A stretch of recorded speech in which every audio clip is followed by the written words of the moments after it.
I'm pretty certain you could go toe-to-toe with him, though I'm not sure I could. He's on a whole other level. Yeah. If we faced each other, both of us would be killed. A rather unappealing outcome. Even if there were more of us, the result would remain the same. A lot of fans like to write this off as just Itachi protecting Jiraiya since, he ended up being a good guy all along. But this is kind of contentious since it's sometimes argued that Itachi's reveal was a retcon. Regardless, this statement turns out to be false since even if you're in the camp that Itachi versus Jiraiya is close, he ain't taking both of them on. Especially not even more than both of them. No. With that being said though, most of the fan base, even the people who are Jiraiya fanboys, seem to underrate him, I think. And I know this is probably not the first Jiraiya is underrated take, but I still think a lot of people are underselling Jiraiya. So, I just figured I'd analyze him and his feats, because, people are sleeping on him. I think the first argument that everyone tends to get behind is that Sage Naruto surpassed Jiraiya. But I'm actually not so sure about that. Naruto's Sage mode is better than Jiraiya's, sure.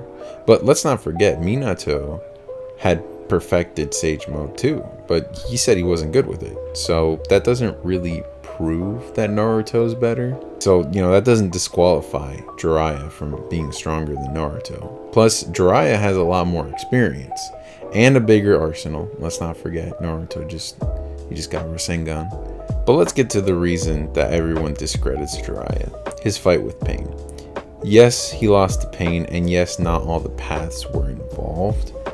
But it's somewhat implied that Nagato can control how much chakra he distributes to each of the paths of Pain.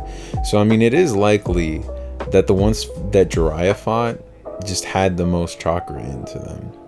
Which, if that's the case, Jiraiya's fight with Pain is even more impressive than Naruto's, considering that Pain was on his home turf, for one. He was outnumbering Jiraiya. But to add to this, Pain said himself that if Jiraiya had known his secret, that Jiraiya would have won. And people discredit this statement just because Pain didn't use all his paths. But if Pain himself was the one to say it, I think Kishimoto was trying to tell us something. And honestly, I believe it too. If Jiraiya was in Naruto's spot during the Pain fight, I honestly think Jiraiya would have done better and won. Because if you remember, Naruto technically lost. He had to go Nine Tails to win that fight. Plus, Pain wasn't even at full power when he won against Naruto. He had done the almighty push that destroyed the village, and I'm sure that took a lot of chakra. Plus, he was fighting everyone else there. Meanwhile, Jiraiya could have potentially beat Pain at full power on his own turf, according to Pain himself. To me, this means Jiraiya is at least a league above Sage Naruto. Now, I'm not saying Jiraiya is straight up better than Pain, because, he did still lose, but it's circumstantial, which really describes, a lot of the fights in Naruto, because it's not all about power, all the time. But now that I've established that I believe that Jiraiya is around Pain level, we can give more relevance to Itachi's statement. And while I think it's fair to say that the statement was either Itachi lying or just a retcon, I still think it's interesting to analyze. Because if Jiraiya can throw hands with Pain, then I definitely think he can beat Kisame. Especially because Frog Song is kind of an insta-win condition, and Kisame really has no counters to it that we know of. But more importantly, Kisame's not even really near Pain's level. Now Itachi, on the other hand, it really depends on who you ask. The Itachi wank is real.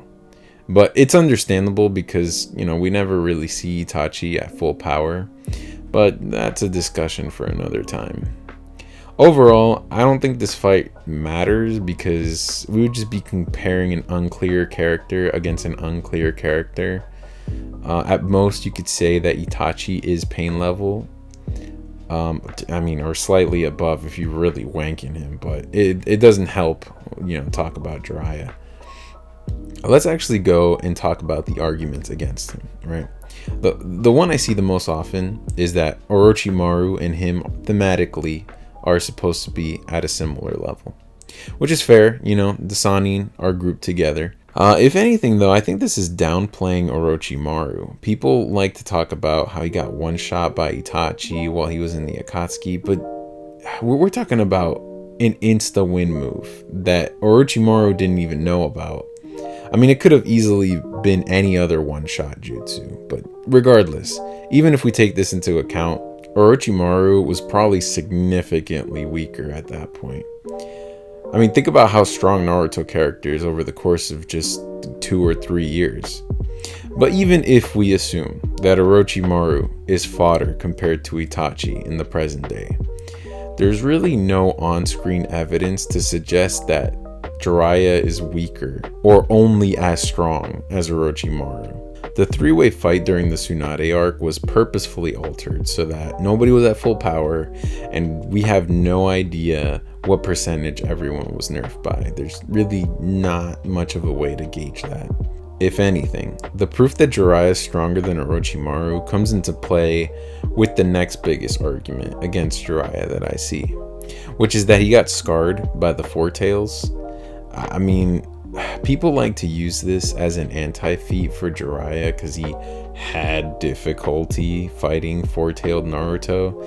But first of all, it wasn't even a fight, all right? They were probably training when it happened, or it was even like a surprise attack. We really have no way of knowing the exact circumstances, at least in the manga. I don't know if maybe some filler arc in the anime showed it, but in the manga, there's no way to know for sure how it happened.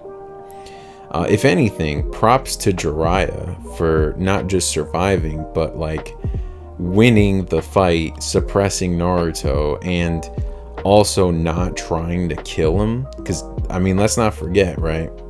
Orochimaru also fought the Four Tails, but he was trying to kill him. And Orochimaru has like more tricks up his sleeve. He has hacks. He has, he doesn't just die. Like, sure, Jiraiya took the scar, but that's all he got. Let's think about it. If Orochimaru was just a mortal dude, he would have gotten more than just a scar, all right? Because I'm pretty sure Orochimaru, if he was a normal guy, like a normal as in, can't just regenerate or do whatever hacks things he does to stay alive, right? I'm pretty sure he would have died like a couple times in that fight. That's not even to mention that if Yamato hadn't intervened, Orochimaru was going to lose that fight. So I just think Jiraiya is superior in a fight. I mean, unless we're taking reanimation into consideration, but we're not counting that right now. If we take all that into account, I'd say Jiraiya is somewhere between Sage Naruto level and Pain level.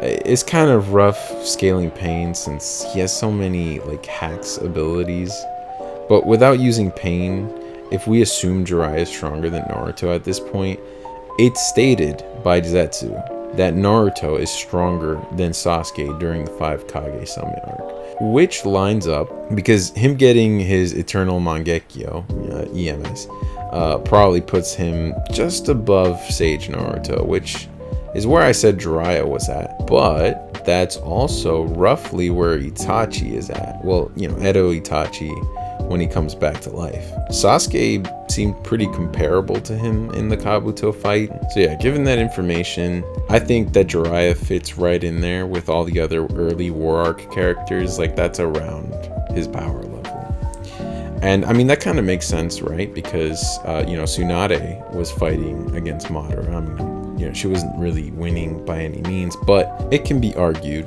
that Jiraiya is quite a bit stronger than Tsunade, to be honest. I mean, we haven't really seen Tsunade do anything like that impressive. Plus, she was the only one in the 3-way battle during the Tsunade arc that really wasn't nerfed. I mean, she was mentally nerfed, I guess, but she really wasn't, and she was kind of fighting on par with them. So if anything, she's probably the weakest Sannin.